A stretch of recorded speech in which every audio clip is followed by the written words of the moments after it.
Everyone, welcome back in my channel which is stay live with study. Stay live with study में आपका बहुत ही welcome है। आज से मैं आप लोगों के साथ शेयर करूंगी बायोलॉजी की ग्रुप डिस्कशन जो कि आकृति मैम के बुक से होगी और ये चैप्टर वाइज मैं आप लोगों के साथ शेयर करूंगी। अब इसको देखो, आज से मैंने स्टार्ट किया, अब ये कितने दिन में कंप्लीट हो जाएगा, बट मुझे उम्मीद है कि बहुत जल्दी ये बुक भी कंप्लीट हो जाएगी। ये बुक बहुत ही इंपॉर्टेंट और बहुत अच्छी बुक है।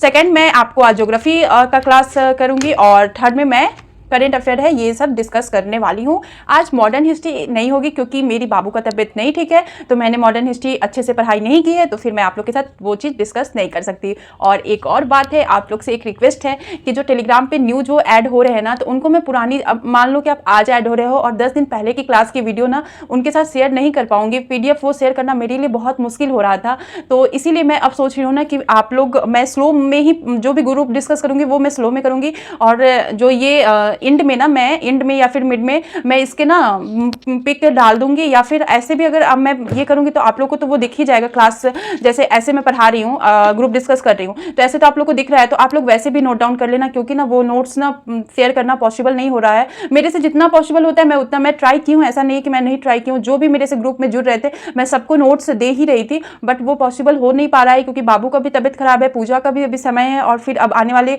समय में दीपावली भी है, तो उसमें भी साफ सफाई ये सब होती है, तो वो मेरे से पॉसिबल नहीं है कि बार बार मैं नोट्स आप लोग को सेंड करते रहूं। इससे बेटर मैं यही समझी हूं ना कि मैं ऐसे पढ़ाऊंगी तो आप लोग वैसे ही नोट डाउन कर लीजिएगा अगर आप लोग को इजी लगा तो।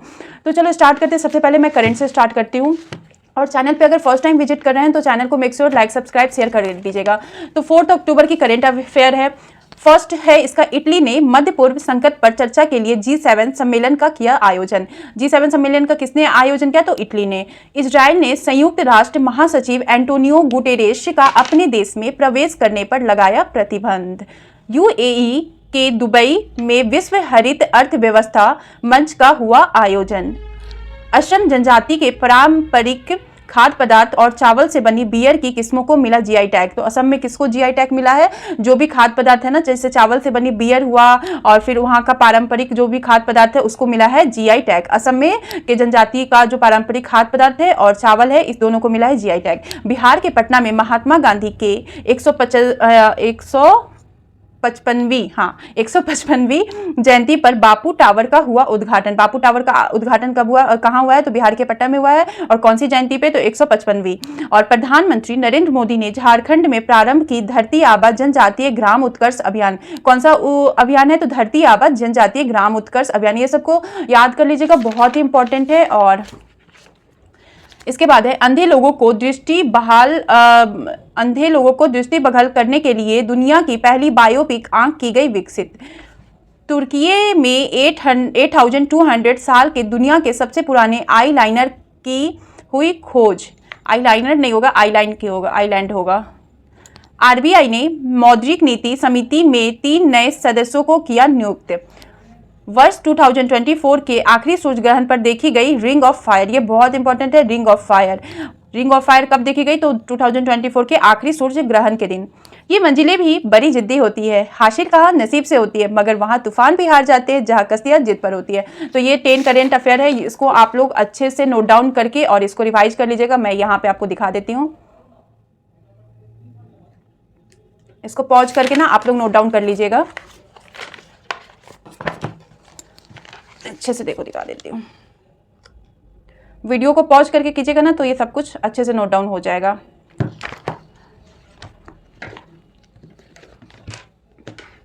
इसके बाद मैं बायोलॉजी की क्लास डिस्कस कर रही हूँ, जो बायोलॉजी का फर्स्ट चैप्टर है मैम का, इंट्रोडक्शन टू बायोलॉजी, जीव विज्ञान का परिचय। इसमें टोटल मैम ने 35 चैप्टर है, बहुत अच्छा है, 1 लाइनर है, आप लोग को बहुत अच्छे से रिवाइज हो जाएगा। तो चलो, इसमें बायोलॉजी में फर्स्ट चैप्टर है बायोलॉजी का इंट्रोडक्शन। तो बायोलॉजी, बायोस मीन्स लाइफ, जीवन। बायोस मीन्स क्या होता है? लाइफ। लोगोस मीन्स होता है अध्ययन, स्टडी। द टर्म हिंदी में ही पढ़ा देती हूँ। जीव विज्ञान शब्द का पहली बार प्रयोग 1801 में लेमार्क और ट्रिविरानस ने किया था। तो जीव विज्ञान शब्द का पहली बार प्रयोग 1801 में किसने किया था? तो लेमार्क और ट्रिविरानस ने किया था। बायोलॉजी है, इसका जो मेन ब्रांच है, मुख्य ब्रांच है आपका बॉटनी और जूलॉजी। बॉटनी के बारे, बॉटनी और जूलॉजी, बॉटनी को कहते हैं वनस्पति विज्ञान, जूलॉजी को कहते हैं जंतु विज्ञान।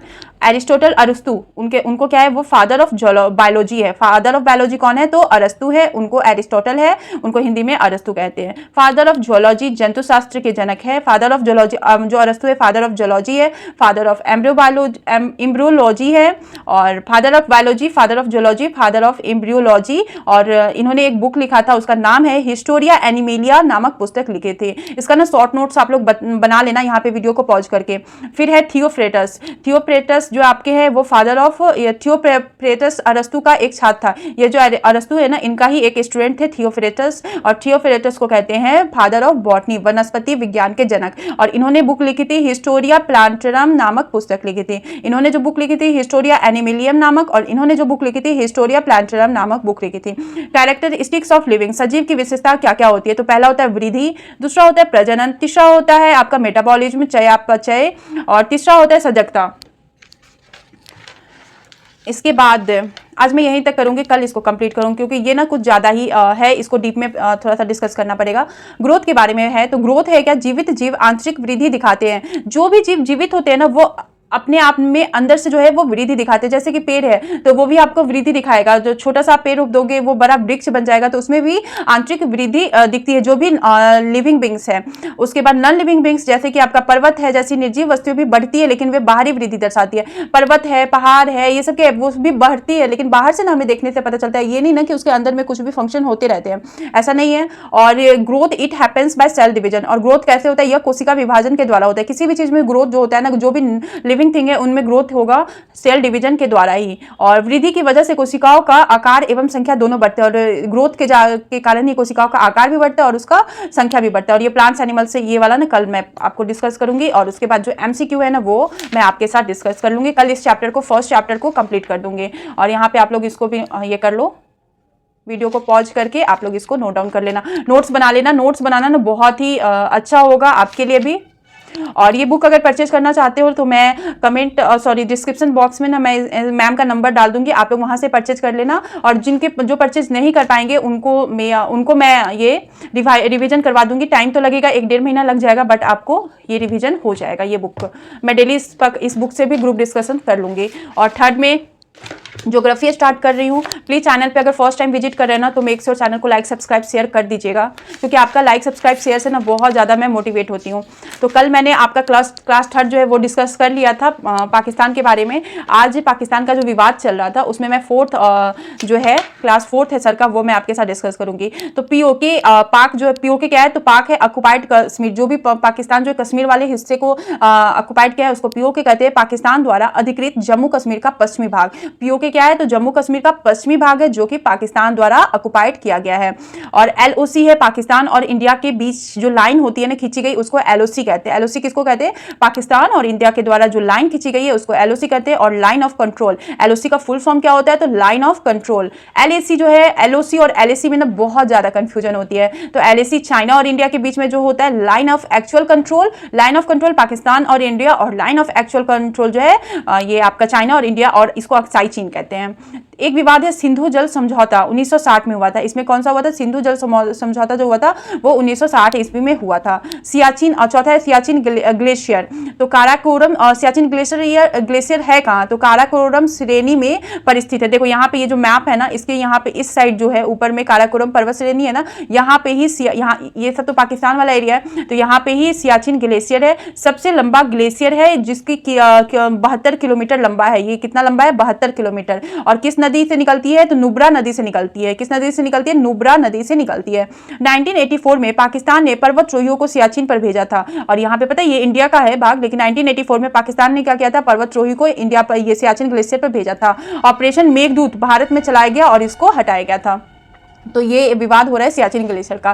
फिर अब दूसरा जो पड़ोसी देश आएगा वो आपका चाइना आएगा।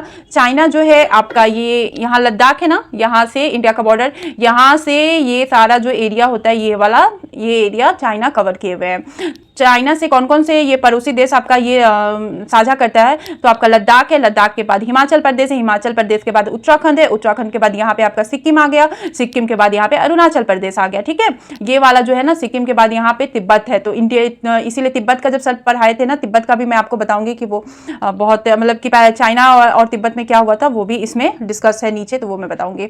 और चाइना का जो टोटल लैंड शेयर करता है वो 3488 है, ऐसे याद कर लेना, 3488 माइंड में रहेगा। चाइना और यहाँ पे नेपाल, चाइना और नेपाल है, और यहाँ पे आपका तिब्बत है, बीच में आपका तिब्बत है। 1906 में चीन ने तिब्बत पर अधिकार कर लिया था। 1906 में चीन ने क्या किया था, तिब्बत पर अधिकार कर लिया था, जब उसका शासक था वहां पे मांझू शासक, 1912 में जिसकी मृत्यु हो गई थी। मांझू शासक था 1906 में, उन्होंने चीन का शासक था, तिब्बत पर अधिकार कर लिया था, 1912 में मृत्यु हो गई थी। तो तिब्बत वाला फिर क्या समझा कि अब तो मैं स्वतंत्र हो गया हूं। मैकमोहन शिमला समझौता 1914 में हुआ था। मैकमोहन जो है वो शिमला में रहते थे, और शिमला समझौता 1914 में हुआ था। भारत और तिब्बत और चाइना, तो इसमें हुआ क्या ना कि जो ये क्या कहते हैं, तिब्बत का हाफ ना पार्ट डिवाइड हो गया कि हाफ जो है वो चाइना के पास रहेगा, और हाफ जो है वो तिब्बत का जो पार्ट है वो डिवाइड हो गया, जो हाफ चाइना ले लिया और हाफ जो तिब्बत है वो अपने आप को स्वतंत्र घोषित कर दिया। तो मैकमोहन जो लाइन है ना वो भारत और तिब्बत के बीच में हुआ था, भारत और चाइना के बीच में तो वो खींचा ही नहीं गया था। मैकमोहन लाइन भारत और तिब्बत के बीच में हुआ था, लेकिन अब क्या है ना कि वो वाला एरिया पूरा वो चाइना का हो गया, तो इसलिए भारत और चाइना के बीच में मैकमोहन रेखा होता है। 1959 में इस पर पूरी तिब्बत पर कब्जा कर लिया था। 1959 में क्या किया था कि तिब्बत पे पूरा कब्जा कर लिया था। होप आपको मेरा ग्रुप डिस्कशन समझ में आ रहा होगा। अब ये नेक्स्ट क्लास है, तो नेक्स्ट क्लास में ही आपके साथ शेयर करूंगी। आज मैंने 4 क्लास चाइना के बारे में आपको बताया है, तो आप एक बार इसका भी मैं स्क्रीनशॉट ले लीजिएगा, यहाँ से वीडियो को पॉज करके नोट डाउन कीजिएगा ना, तो हो जाएगा। और होप उम्मीद यही है ना कि मेरे जो व्यूवर्स हैं ना वो मेरी प्रॉब्लम्स को समझ सकते हैं, क्योंकि मैं एक हाउसवाइफ हूँ। हाउसवाइफ होने के साथ साथ ना मैं सबसे पहले एक माँ हूँ, और बच्चे के हिसाब से ही मुझे चलना पड़ता है, और मेरे साथ ये पॉसिबल नहीं हो रहा था। मैंने बहुत ट्राई किया कि आप लोग के साथ नोट्स शेयर करूँ, सबको ही हेल्प कर पाऊँ, बट मेरे से नहीं हो पा रहा था। तो मैं यही सोची कि आप लोग वीडियो देखोगे ना तो उसको ही पॉज कर करके ना आप लोग उसको नोट डाउन कर लेना। थोड़ा सा तो आप लोग को मुश्किल लगेगा ही, लेकिन सब कुछ बना बनाया मिल जाए वो भी तो अच्छा नहीं लगता ना। इसलिए हर इंसान को, चाहे मैं हूँ चाहे आप हो, जीवन में मेहनत करना चाहिए। तो इसी के साथ अब मिलूंगी किसी और क्लास में, तब तक लेटर बाय, टेक केयर। हमेशा हंसते रहिए, खुश रहिए, पढ़ाई करते रहिए, और अपनी लाइफ को बेहतर से बेहतरीन बनाते रहिए। Bye bye.